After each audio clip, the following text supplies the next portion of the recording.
Manalangin na po tayo. Hallelujah. Praise God. Lubos kami nagpapasalamat, Panginoon. Napakabuti mo sa amin sa oras na ito. Patuloy na dumudulog kami sa iyo at nadalangin ang aming pag-aaral ng mga salita. Tulungan mo patuloy po kayong tumawag ng mga lalaki at babae na patuloy na makikinig na yung salita. Sa mga araw na ito, maging prioridad namin ang pakikinig at ang pagbabasa ng yung mga salita. Napakahalaga ng mga ganitong mga gawain dahil mga bagay nito ay higit na naglalapit sa amin para sa iyo, Panginoon.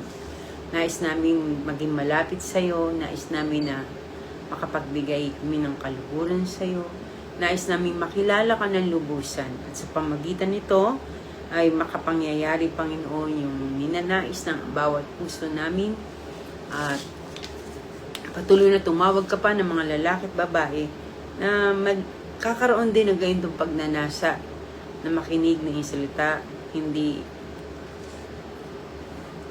lang, Panginoon, tuwing araw ng linggo, kundi sa araw-araw ng aming mga buhay, araw-araw magawa namin na laging makapagbasa ng iyong salita, makarinig ng iyong salita.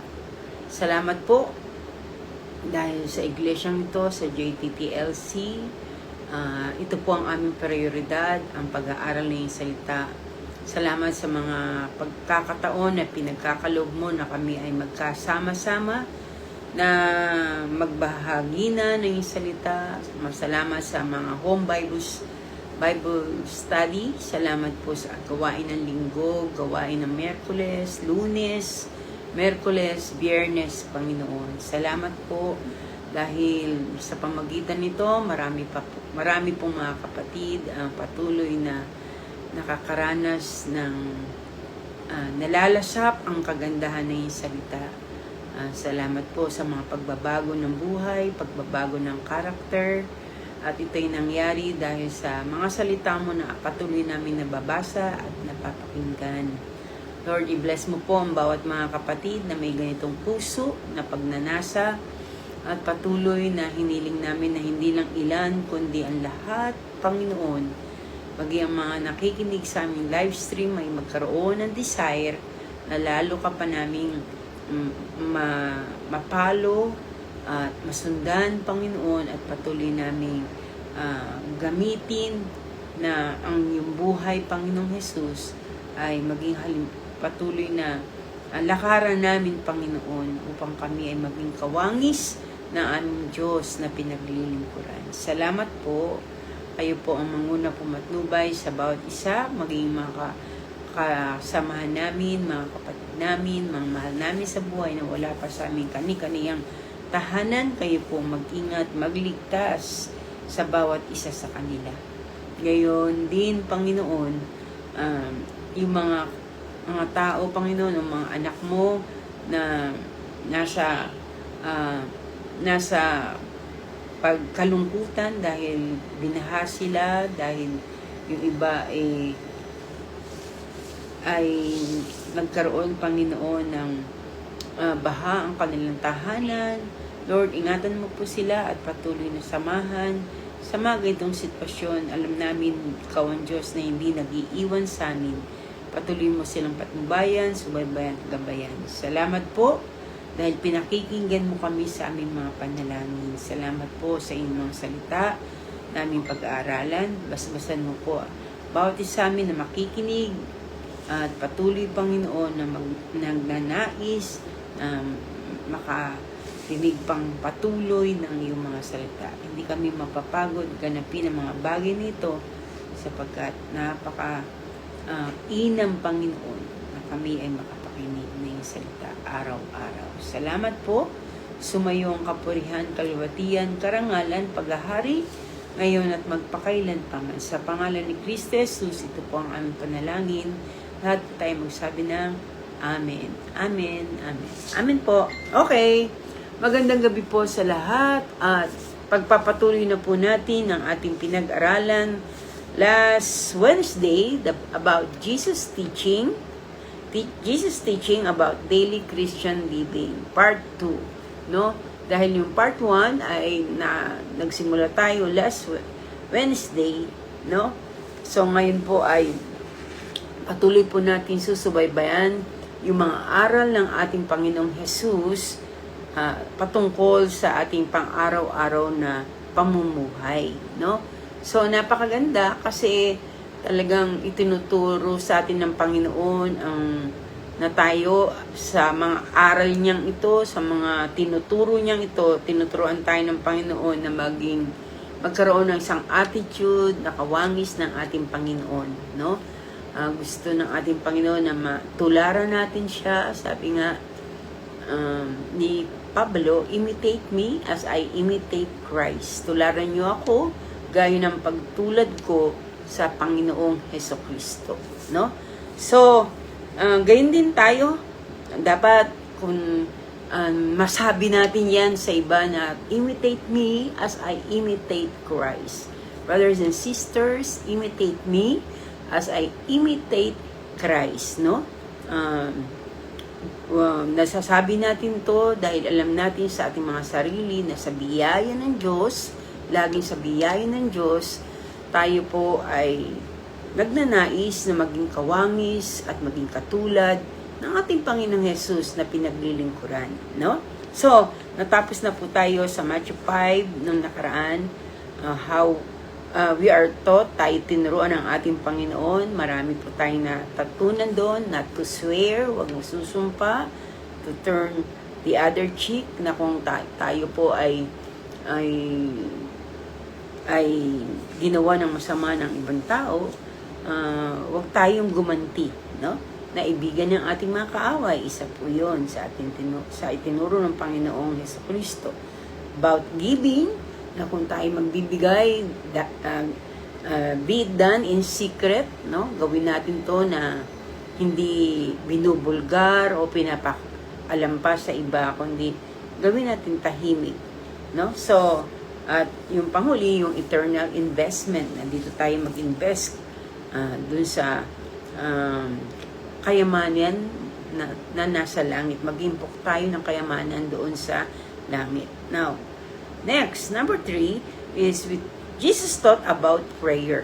Si Jesucristo ay nagturo sa kanyang mga alagad ng patungkol sa pananalangin. So, ito naman, dahil pang araw-araw nga natin trabaho at gawain, siguro naman kayo po, ang bawat isa sa inyo ay nananalangin, no? Araw-araw ay ginagawa po natin ang pananalangin, no? So, tinuro ng Panginoong Jesus kung paano tayo dapat manalangin, no? Number 1, it must be done in secret, no? Matthew 6, 5-13. Mateo 5, talatang 5 hanggang 13. 6, talatang 5 hanggang 13. Ito po ang sabi ng ating Panginoon. So, ito po ay bahagi ng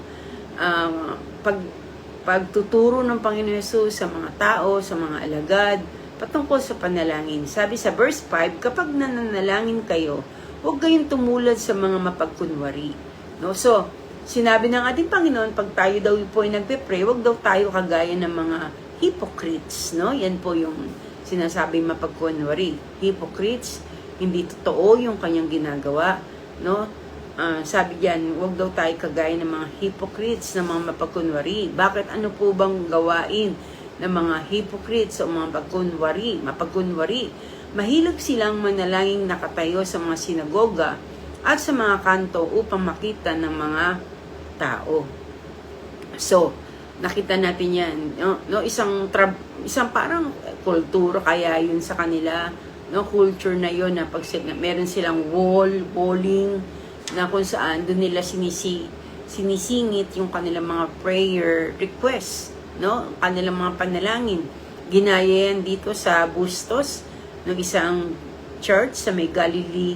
Meron silang walling doon na kung saan tumatayo sila doon kaharap ang pader at nananalangin sila. No, nakatayo sila na nanalangin, pero ito po ay kinorek ng ating Panginoon. Sabi, sapagkat yung mga mapagkunwari ay mahilig manalangin na nakatayo sa mga sinagoga at sa mga kanto upang makita ng mga tao. Sa bagay, yung kanilang walling doon na sinasabi na lugar na dalanginan ay nakatago, no? So, kaya maganda, walang nakakakita. O kung makakita man, yung mga kasama mo lang, no? So, pero dito sa mga Israelita, talagang open air po yun. Maraming nakakita, nakalantad sa harap ng maraming mga tao. Dahil ang mga, sabi niya, mahilig silang manalangin nakatayo sa mga sinagoga, no? Ito naman ay sinagog, sa mga sinagoga, sa mga kanto, upang makita ng mga tao. So, ang kanilang motibo, kaya sila nanalangin ay para makita ng mga tao na masabi ay banal yan, ay napaka bait naman ng taong ito, no? Nananalangin, no? Iba ang motive nila. So, kinakailangan kung gawin mo man to, dapat hindi yung ganun ang motibo mo, na hindi mo motive kaya mo ginagawa yun, para pakitang tao lang, no?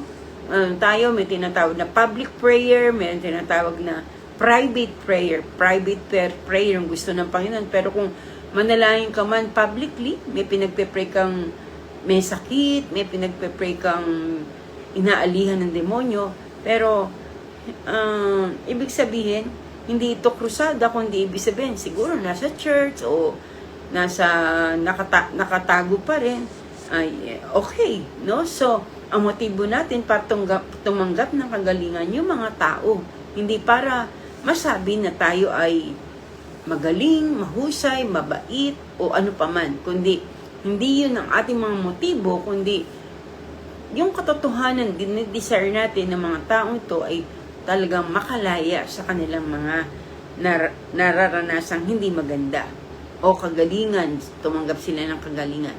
Sabi dito, tandaan ninyo, tinanggap na nila ang kanilang gantimpala. So, may mga tao o mga Kristiyano na ginagawa ang bagay nito, napakitang tao lang, ang sabi ng Panginoon, tinanggap na ninyo ang inyong ganti. Kasi syempre, yung mga tao na nakapaligid o yung mga tao na nakakita sa kanila, nasasabihin sila, ay, napakahusay, napakabait, napakabanal. So, sila yung nag-usol ng mga papuri. Kaya ang sabi ng Panginoon, tinanggap na nila ang kanilang ganti. Pero hanggit na pinakamainam na magbigay sa atin ng reward o ganti, ang nasain nating tanggapin ay ang ganti ng Diyos na nagbibigay ng reward sa mga taong sumusunod sa kanyang salita o sa kanyang kalooban, no?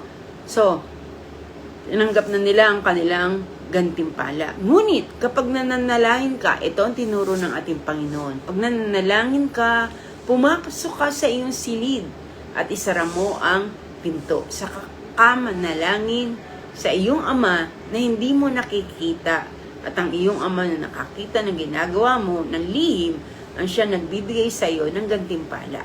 No? See?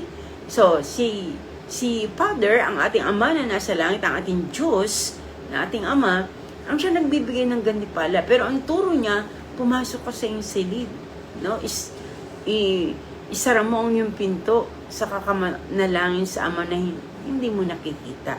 So, hindi tayo nakarap sa anumang image, kundi tayo po ay nakapikit at alam natin kung kanino tayo dumadalangin. Walang iba kundi sa ating Ama na nasa langit. At ang sabi niyan, hindi man natin siya nakikita, pero nakikita niya tayo. At ang sabi dito, siya ang nagbibigay sa inyo ng gantimpala sa lahat ng mga bagay na ginagawa mo para sa kanyang pangalan.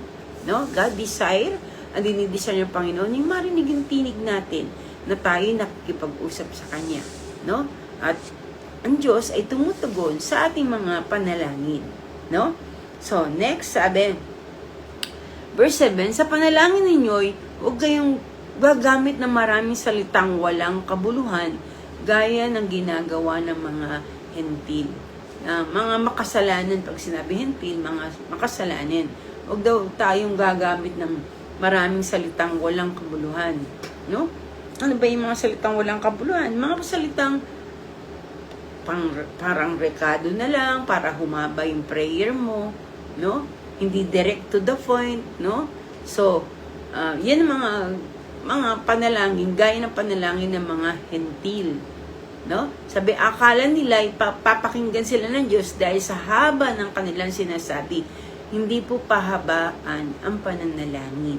No? Maybe, dumarating na mahaba dahil marami kang sinasabi sa Diyos. No? Marami kang gustong sabihin sa Kanya.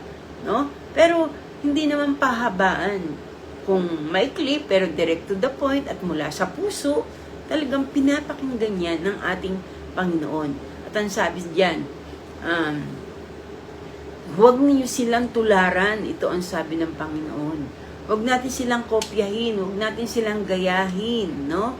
Sapagkat, ang sabi ito, alam na ng inyong Ama na nasa langit ang inyong kailangan bago pa ninyo ito hilingin sa Kanya. No? So, bago pa tayo mag-pray, alam na ng Lord yung pangangailangan natin. No? Kaya ang sabi niya, wag natin tularan yun na masyadong mahaba, no?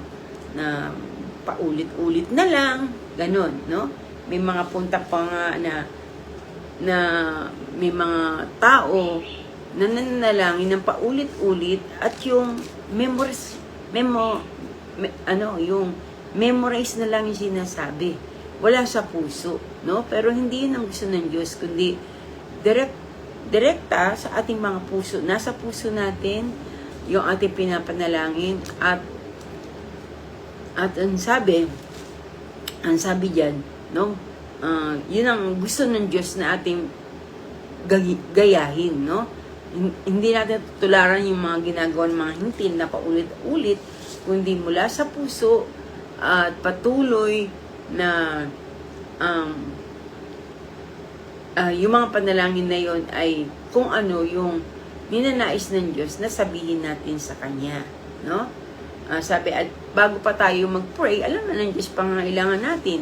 Pero gusto ng Diyos mag-pray tayo because He needs us. Gusto niyang marinig tayo. Gusto niyang pakinggan tayo sa ating mga panalangin. Kaya, kahit alam na niya, gusto pa rin niya makinig sa ating mga panalangin at nakikinig siya sa ating mga panalangin. No? Sabi dito, tinuro ng ating Panginoon, ganito kayo manalangin. Ama naming nasa langit, sabihin nawa ang inyong pangalan, sambahin nawa ang inyong pangalan, dumating nawa ang inyong kaharian, masunod nawa ang inyong kalooban dito sa lupa tulad ng sa langit. Bigyan mo kami ng aming kakanin sa araw-araw at patawarin mo kami sa aming mga kasalanan tulad ng pagpapatawad namin sa mga nagkasala sa amin. At huwag mo kaming pabayaang mahulog sa tukso, kundi iligtas mo kami sa masama. Sapagkat sa iyong kaharian, ang kapangyarihan at ang kalwatian magpakailanman. Siya nawa. O Amen. No? So, ibig sabihin, hindi naman ibig sabihin na yan at yan ang iyong pagpapray. Kundi ito ay pattern lang. Meron nga tinatawag acts of prayer. Kung nakita natin, yung unang bahagi ay adoration, pagpupuri, pagsamba. No? Pwedeng hindi yung ganito, pero tandaan natin, kailangan natin purihin muna at sambahin ang ating Panginoon kapag tayo ay, bago tayo manalangin, purihin mo muna o sabihin ang mga pangangailangan mo ay kailangan ay pinupuri muna natin siya at sinasamba. No? Purihin ka, luwalhati sa iyo, sambahin ang ngalan mo, no? Sabi, masunod nawa ang iyong kalooban dito sa lupa, tulad ng sa langit. No? Pinapayagan natin ang kalooban niya ang masunod dito sa lupa, kung saan tayo narito, at doon man higit sa lahat, sa langit, no? Bigyan mo kami ng aming pagkakain. So, merong adoration, may confession, patawarin mo kami sa aming mga kasalanan, gaya ng pagpapatawad namin sa mga nagkasala sa amin. So, confession yun. Adoration, confession, paghingi ng tawad. Bilang mga Kristiyano, dapat po tayong humingi ng tawad. Kung nakagawa ka ng kasalanan, dapat hingi mo agad ng tawad, kung ano man yun. At ang Diyos nagpapatawad. At kung hingi ka ng tawad, no, desire mo na hindi mo na maulit pa yung ganong klase ng kasalanan na inihingi mo ng tawad sa Diyos, no? So, may confession, sabi, pagpapatawad namin sa mga, patawarin mo kami sa aming mga kasalanan tulad ng pagpapatawad namin sa mga tao nagkasala sa amin. So, kung ikaw ay hingi ng tawad sa Diyos, papatawarin ka. Dahil marunong kang magpatawad sa mga taong nagkasala laban sa iyo. No? At kung tayo magpapatawad sa ating kapwa na nagkasala laban sa atin, anumang kasalanan natin ay papatawarin ng Panginoon. No? Paano kung hindi humingi ng tawad? O kung hindi magpatawad sa kanyang kapwa hanggang ngayon, may sama pa siya ng loob, o may galit pa siya, may inggit pa siya dun sa kapwa niya na kagalit, no? Hindi siya pwedeng patawarin ng Diyos sa kanyang mga kasalanan. Kahit mag-iiyak man siya, sabi niya, Lord, sorry for my sin, patawarin mo ako. Kasi yun ang prinsipyo ng Diyos. Papatawarin ka ng Diyos, pero dapat patawarin mo muna yung tao na nagkasala laban sa iyo. No? Yun po ang kautusan ng ating Panginoon. Yun ang kalooban ng ating Diyos. No? So, mapapatawad tayo sa ating mga kasalanan kung marunong din tayong magpatawad sa mga taong nakagawa ng kasalanan sa atin. Kasi iba, ayaw nila magpatawad kahit anong sabihin nila, talagang pumuti ng uwak, pumuti na ang uwak, at umitim na ang tagak, hindi ko yan mapapatawad. No? Parang sinumpa na nila na hindi sila magpapatawad. Pero, do you think nakakapamuhay ka ng payapa kung meron taong alam mo na may galit sa'yo, may laban sa'yo, pero alang-alang sa iyong sarili, magpatawad ka. Dahil yan ay utos ng Diyos, sumunod ka sa Panginoon. Dahil nakakatakot kung hindi mo gagawin ang bagay na yan, hindi ka marunong magpatawad, paano ka mapapatawad ng Diyos sa iyong mga kasalanan? No? So, naintindihan po ba natin? No? Next, ano pa? Kung tayo daw mananalangin, sabi ng Panginoon sa Luke 11, Lucas 11, no? Kanina, pray, it must be done in secret. Ngayon naman, number 2, kinakailangan manalangin tayo with perseverance, no? Sabi sa Luke 11, 1 to 13. Sabi, minsan nanalangin si Jesus sa isang lugar na siya matapos, sinabi ng isa sa kanyang mga alagad, Panginoon, turuan mo po niyo kaming manalangin, tulad ng ginawa ni Juan sa kanyang mga alagad. Sinabi ni Jesus sa kanila, kung kayo mananalangin, sabihin niyo ito, Ama, sambahin nawang iyong pangalan, dahil dumating nawang iyong kaharian, bigyan mo kami ng aming pagkain sa araw-araw, patawarin mo kami sa aming mga utang, gaya ng pagpapatawad namin sa mga nagkasala sa amin, at huwag mo kaming hayaang matukso. So, yung sinabi muli dito ni Lucas ay kagaya ng sinabi ni Mateo, yung panalangin, no? So, naisulat din niya yung panalangin ng ating Panginoong Jesucristo at naisulat din ni Lucas. At sinabi, sa verse 5, sinabi pa rin niya sa kanila, ipalagay natin isang hating gabi, isa sa inyo ay nagpunta sa isa ninyong kaibigan at nakiusap, kaibigan, pahiramin muna akong 3 tinapay, dumating kasi ang isa kong kaibigang naglalakbay at wala akong maihain sa kanya. At ganito naman ang sagot ng kaibigan mong nasa loob ng bahay. Huwag mo akong gambalain, sarado na ang pinto at nakahiga na kami ng aking anak. Hindi na ako makakabangon para bigyan ka ng kahit ano. Sinabi ko sa inyo, hindi man siyang bumangon dahil sa kaniyang pagiging magkaibigan, babangon siya upang ibigay ang hinihingi ng kaibigan dahil sa pagpupumilit nito. Kaya sinasabi ko sa inyo, humingi kayo at kayo bibigyan, magsihanap kayo at kayo magkakaroon, kumato kayo at kayo pagbubuksan. Sapagkat ang bawat humingi ay tatanggap, ang bawat humahanap ay makakasumpong, at ang bawat kumakatok ay pagbubuksan. No? So, maliwanag. Tuloy po natin. Kayong mga ama, bigyan ba ninyo ang ahas ang inyong anak kung ito'y humihingi ng isda? Bibigyan ba ninyo ng alakdan kung siya'y humihingi ng itlog? Kayo, kung masama at marunong magbigay ng mabuting kaloob sa inyong anak, lalo na ang inyong ama na sa langit na bibigay ng Espiritu Santo sa humihingi sa kanila. So, alam natin yan na ang ating Panginoon Jesucristo ay nagkakaloob, nagbibigay, no? So, kagaya ng bagay na yan na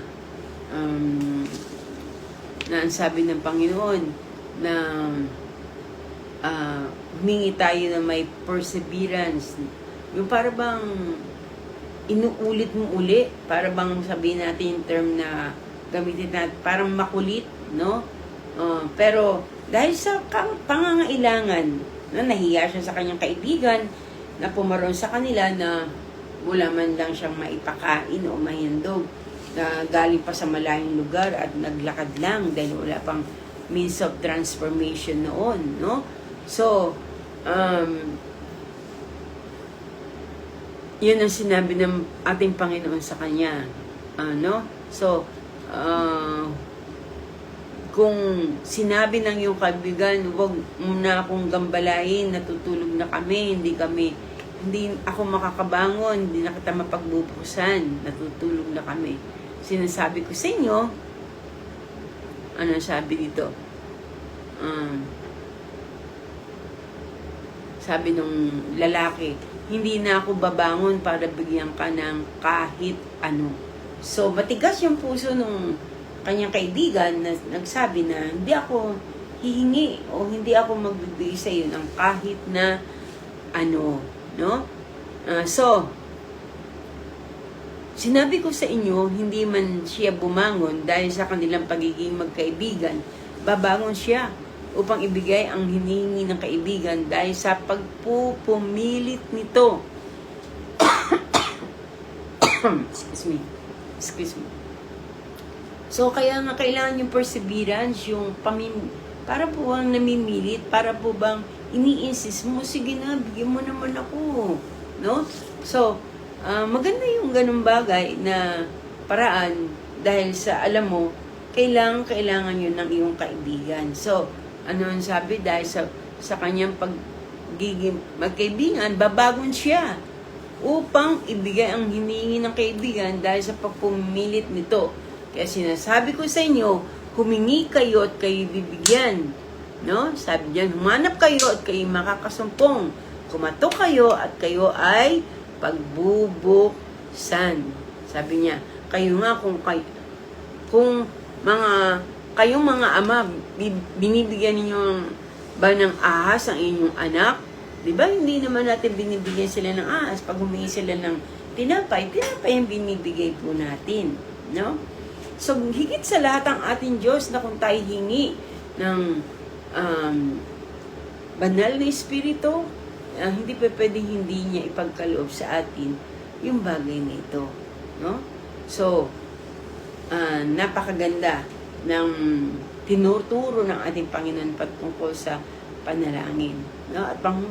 At panghuli, in Jesus' name, sa pangalan ni Jesus, kung tayo daw po ay mananalangin, hilingin natin yun sa pangalan ni Kristo Jesus. John 14:13 to 14. John 14:13 to 14. Subalit kapag ikaw ay John 14 John 14:13 to 14. Sabi niya sa verse 13. At anumang hilingin ninyo sa pangalan ko ay gagawin ko upang luwatin ang Ama sa pamamagitan ng anak. Kung hihiling kayo ng anuman sa pangalan ko, ito ay aking gagawin. Sumunod, no? Sabi sa verse 14, no? Ang ganda na lang po pala. At anumang hilingin niyo sa pangalan ko, gagawin ko upang luluwalhati ng Ama sa pamagitan ng anak. Kung hihiling kayo ng anuman sa pangalan ko, ito ang aking gagawin. So, yun ang sabi ng Panginoon, ask in my name. Humingi kayo sa pangalan ko. Kaya pag nagpe-pray tayo, hindi dapat kung sino-sinong pangalan ang sasabihin nyo. Kundi lagi ay sa pangalan ni Jesus, dahil ito lang yung pangalan na tinutugon ng ating Ama na nasa langit, no? Sa pangalan lang ni Jesucristo. Okay? No? So, isa pa, about ang pagtuturo ng ating Panginoon na kinakailangan na tayo magpatawad, no? Para tayo patawarin ng Diyos, bagamat nabanggit na kanina, pero ito mas specific na Jesus taught that we must forgive others before He will forgive us. Ito po ang prinsipyo ng Panginoon, na bago niya tayo patawarin sa ating mga kasalanan, dapat marunong tayo magpatawad sa ating mga kapwa na nagkasala laban sa atin, no? So, sabi po dyan, sa Matthew 5:23, balik ulit tayo sa Matthew 5, verse 23. 22 muna. Sabi dyan, ngunit sinasabi ko naman sa inyo, ang sino mang nandapopood sa kanyang kapatid ay mananagot sa hukuman. Sa hukuman ng Diyos, ha? Hukuman. Ang humahamak sa kanyang kapatid ay mananagot sa kataas-taasang kapulungan ng mga Hudyo. Ang sino mang magsabi sa kanyang kapatid, ulol ka, ay manganganib na maparusahan sa apoy ng impyerno. So there is danger talaga kung hindi tayo marunong magpatawad, lalo na sa ating mga kapatid kay Kristo. Yung ating kasama sa kasambahay sa pananampalataya, no? Sabi niya sa verse 23, kaya't kung ang mag-aalay ka ng handog sa dambana para sa Diyos, at naalala mong may sama ng loob sa iyo ang iyong kapatid, hindi ikaw ang may sama ng loob, ha? Alala mo, meron tao na may sama ng loob sa iyo. Sabi, bago ihandog yun, iwan mo muna, verse 24, iwan mo muna ang iyong handog sa harapan ng dambana at makipagkasundo ka sa Kanya. Pagkatapos magbalik ka at maghandog sa Diyos. Why? Kasi hindi tatanggapin ng Diyos yun, yung handog mo eh. No? Sino ba sa inyo, ang tagal nang, di nyo pa rin mapatawad-patawad, kahit na magbigay ka ng tithes and offering sa offering bags. No? Kahit magbigay ka ng special number, kahit tumugtog ka pa sa church, yan ay mga nagsisilbing alay mo sa Diyos, pero hindi yan tatanggapin ng Panginoon. Kung merong kang kapatid na alam mong may galit sa iyo, pero hindi ka nakikipagkasundo. Dapat makipagkasundo ka muna. Yun ang sabi ng ating Panginoon, no? Sabi. So, napakaganda ng katuruan ng ating Panginoon, no? We will judge according to His Word. Yan po ang sabi ng Biblia. Tayo ay huhukuman, tayo ay lilitisin, no? Sa pamagitan ng kanyang mga salita. Kaya dapat masupungan tayo na tagatupad ng salita ng ating Panginoon. Meron pa dito sa Matthew 6, no? Matthew 6:14 to 15. Matthew 6:14 to 15. Sapagkat kung pinapatawad ninyo ang mga nagkasala sa inyo, patatawarin din kayo ng inyong Ama na nasa langit. Ngunit kung hindi ninyo pinatawad ang inyong kapwa, hindi rin patatawarin ng inyong Ama ang inyong mga kasalanan. So sa English sabi, forgive and you shall forgiven. Ilang beses yan sinabi ng Panginoon? Halos 2 o 3 beses na inulit niya na magpatawad kayo para kayo'y patawarin ng Ama na nasa langit. No? So, napakahalaga yung pagpapatawad ng ating Panginoon. Kung may mga bagay, may mga tao na alam mo na naiinis sa'yo, nagagalit sa'yo, naiinggit sa'yo, patawarin nyo na sila.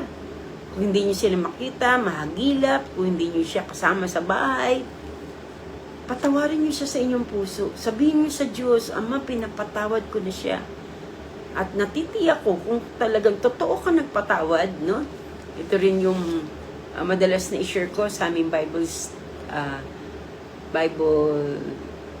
home Bible study, no? That may topic kami about forgiveness, repentance, no? So, paano mo malalaman na talaga nakapagpatawad ka na, no? Yun nabanggit ko sa aming Bible study, home Bible study, no? Kasi, kung hindi mo man siya nakita, o kaya gumawa ka ng paraan para maabot siya, para kung hindi siya humingi ng tawad sa iyo, kahit wala kang kasalanan, ikaw ang lumapit sa kanya at makipag-ayos ka sa kanya. No, kung hindi mo siya makita at ginagawa mo ng paraan, pero parang umiiwas siya, ang halaga, nagawa mo yung dapat mong gawin. Sinabi mo sa Diyos, Lord, pinapatawad ko na siya. At paano mo malaman na talaga nakapagpatawad ka na sa iyong kasalanan? Una, pag nakikita mo siya o nasasalubong mo siya, hindi ka na umiiwas. Pangalawa, pag naririnig mo ang pangalan niya at napag-uusapan siya, hindi na kumukulo ang dugo mo. No? Wala ka nang nararamdaman ano pang galit, inis, inggit, no? Kung ikaw talaga ay nakapagpatawad na, no? So, napakahalaga, gawin po natin to. Dahil baka masupungan tayo ng Diyos na dumating siya na hindi pa rin tayo nakakapagpatawad. Sa tingin mo, makakasama ka ba sa rapture? No? Kung hindi ka makakapagpatawad sa iyong puso, no? So, napakahalaga ng katuruan ng ating Panginoong Hesus patungkol sa pagpapatawad. Ano sabi ng Panginoon? Forgive and you shall be forgiven. Magpatawad ka upang patawarin ka rin ng ating Diyos sa iyong mga kasalanan. Pero kung hindi mo magagawang magpatawad, paano ka mapapatawad ng Diyos sa iyong mga kasalanan? At kaaba-aba, kung meron pa tayong kasalanan sa ating mga puso, how can we enter into the kingdom of God? Sinasabi mo na si Jesus ang iyong Panginoon, susunod ka sa Kanya. Ibigin mo ang iyong kaaway. Papatawarin mo yung mga taong gumawa sa iyo ng masama. Tama? Okay. Challenge po sa bawat isa sa atin. Sumunod po tayo sa aral ng ating Panginoon. Hindi po ito teaching ni Pastora Rhea, kundi ito ay katuruan o teaching ng Panginoong Hesukristo. Inuulit lang po namin sabihin sa inyo at pinaalala yung mga katuruan ng ating Panginoong Hesukristo sa Biblia. Sabi nga, He will judge us according to His word. Tayo ay sisiyasatin, tayo ay i-judge ng ating Panginoon at ang gagamitin niya para tayo ay i-judge ay walang iba kundi ang kanyang mga salita. So, sundin po natin kung ano ang turo ng ating Panginoong Hesukristo. No? Alam mo ang tama, pero hindi mo ginagawa, ikaw ay nagkakasala. Alam mo, ito ang nais ng Diyos at kalooban ng Diyos, pero hindi mo ginagawa, nagkakasala ka. Ngayon, masaya ka. Ngayon, akala mo, hindi nakita ng Diyos yung kasalanan mo. Hindi po. Kitang-kita yan ng Panginoon. At ang sabi sa Biblia, siya na nagtatago ng kanyang kasalanan sa kanyang puso ay hindi giginhawa. Salita po yan ng Diyos. At hindi nagkakamali ang Panginoon. Amen? Manalangin na po tayo. Hallelujah. Maraming salamat sa iyong mga pagtuturo, sa mga aral mo, Panginoon. Salamat sa iyong pagtutuwid dahil dito ay nauunawaan namin kung ano yung kalooban mo, kung ano ninanasan ng aming puso. Lord, maraming salamat dahil natututunan namin to. Dahil alam namin sinabi mo na kami hatulan sa pamagitan ng iyong mga salita. Kaya niloloob mo na maunawaan namin at marinig namin ang iyong salita. At hindi pwede na hindi kami hatulan kung hindi namin mapapakinggan ang iyong salita. Hindi pwede. Lahat kami ay hahatulan sa pamagitan ng iyong mga salita. At darating ang panahon na maririnig at mababasa namin ang iyong mga salita. At sa pamagitan nito, lalo ka pa namin kikilalanin, lalo pa namin nanasain na maunawaan ang iyong mga salita, ang iyong mga turo, ang iyong mga aral. Pagpalain mo lahat ng nakinig at makikinig pa. Tulungan mo i-share nila ito sa kanilang kapwa, lalo na kung alam nila na may galit, na hindi pa sila nakapagpapatawad. Dahil kawawa naman sila kung magpapatuloy sila sa kasalanan. God, Lord, hipuin mo yung mga taong ito, tulungan mo magpakumbaba. Alisin ang pride, Panginoon, kundi magpakumbaba at humingi ng tawad sa iyo at humingi ng tawad sa mga taong nasaktan nila. Lord, maraming salamat po sa iyong mga salita. Pagpalain mo ang nakinig at makikinig sa pangalan ni Kristo Jesus. Lalo pa namin makilala ka ng lubusan upang maghihanda kami sa nalapit na pagparito ng aming Panginoong Jesus. Dalangin ko ang mga kapatid na may mga sakit at karamdaman, abutin mo po sila. Gabayan mo po sila, bigyan ng kagalingan, pati po ang mahal sa buhay ng aming mga kapatid na may karamdaman at sakit. Lord, kayo po ang magbigay ng himala, ng kagalingan, Panginoon. Marami po mga kapatid kami na nangangailangan ng himala. Sister Jennifer Magtalas, Sister Malu Esguera, Sister Laila Galvez, si Pastor Rolly Manikis. Lord, we are praying for them, maging yung father ni John Louis, no? Si Luisito Gomez. Lord, we are praying for him. Lahat po ng mga may sakit karamdaman, abutin mo po sila. Kayo po magbigay ng lunas at kagalingan at himala, Panginoon, sa pangalan ni Kristo Jesus. Pakilala ka na buhay at makapangyarihan ka sa lahat. Ngayon din, dalangin po namin sa pangalan ni Kristo Jesus, ang mga kapatid na may mga problema, may mga pangangailangan, may mga bayarin na utang, bayarin sa tubig, ilaw, kuryente, bayarin sa kanilang bahay, kung sila po'y umuupa, bayarin sa sasakyan. Lord, patuloy na gawan mo po kami ng iyong biyaya at kahabagan. Kayo po ang Diyos na mayaman sa lahat, na hindi nauubusan ng paraan para pagpalain ng iyong mga tunay na anak. Salamat po sa iyong kabutihan, kaawaan, kagandaan. Pagpalain mo ang buhay ng bawat isa. Ito po ang aming pagsamot panalangin sa tayong pangalan ni Kristo Jesus. Amen.